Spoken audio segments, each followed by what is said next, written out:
So I had a recent question about the stuff sacks that I carry. I guess they looked at an old video that I had pretty much this setup where I showed what I carry in my pack, where I carry it next to the pack, and they noticed I've got a lot of stuff sacks. And is that smart? Should you use stuff sacks? And the answer is definitely whatever floats your boat. I know a lot of people that don't carry any stuff sacks and just stuff everything in their pack, and they're happy with that, and more power to you if that's your method of operation. It's just not mine. I like, so I've got a compression stuff sack here for my sleeping bag. Gives me the redundancy of waterproofness and really compressing that bag down so it fits in the bottom of my pack. Right at the bottom I have, which isn't a stuff sack, but it is a trash bag, and it weighs a couple ounces, and that's what I use, if it's really going to be a downpour. I use it as a pack liner. I've got a sack with my inflatable Uberlite pad in it, and I've said this in other videos, I never would have carried this before, but it came with my new Uberlite, and I really like it. I mean, for years I just blew up with my breath these things, and now this sack makes it so much easier. Plus, it's big enough that if it's really wet and I'm not wearing my puffies, I'll put those in there to keep them dry. A lot of the other bags are Dyneema. I got a Dyneema clothes bag, a Dyneema food bag right up here on top. I just use this old Frog Togs bag for my rain gear. If I put my rain gear away damp, it's going to keep things dry. But also I like the fact that it's kind of a nice flat package, and it helps in packing in my pack where it goes. It weighs a half an ounce. This is a couple ounces. Again, I've said when you get a lightweight tent, you get a lightweight tent bag. And usually they're really small as they can make them. And I like a big bag, so when I get up and it's nasty out, I can roll that tent up and drop it in. I'm not trying to wedge it into a bag. So it's really a question of weight versus organization for me.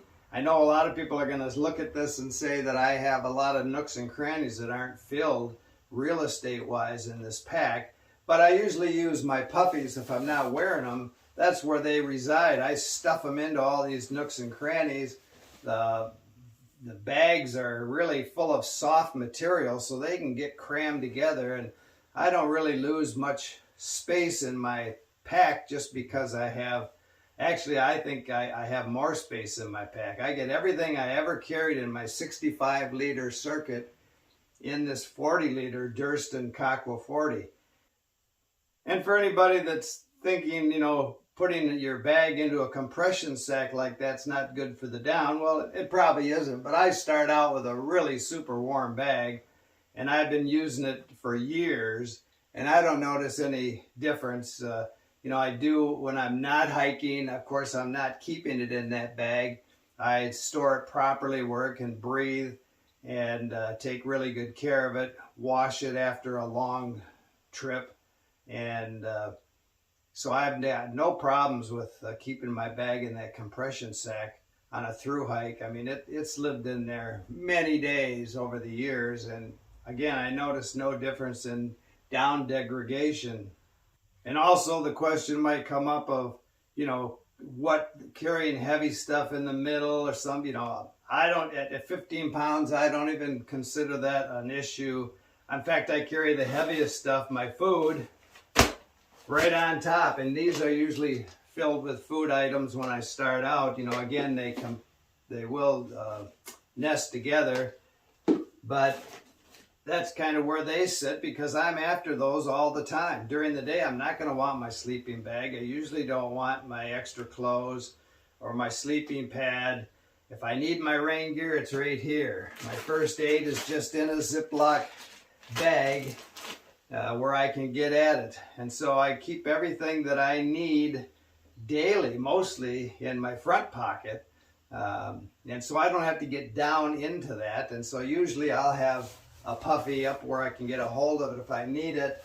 And the second one will just be stuffed down in the bottom down here. So going stuff sack crazy is not going to make or break a trip. What will is not so much the sack, but the stuff. That's what you have to be careful with. But again, these do weigh probably a little over half a pound. You know, this one's the heaviest, this compression sack, but again, it has a lot of uses. It keeps my bag dry, it compresses it down so it saves me space, and then because it's so heavy, it's almost 3 ounces, I use it to pump iron in the morning, and look what it's done for me. Keep smiling.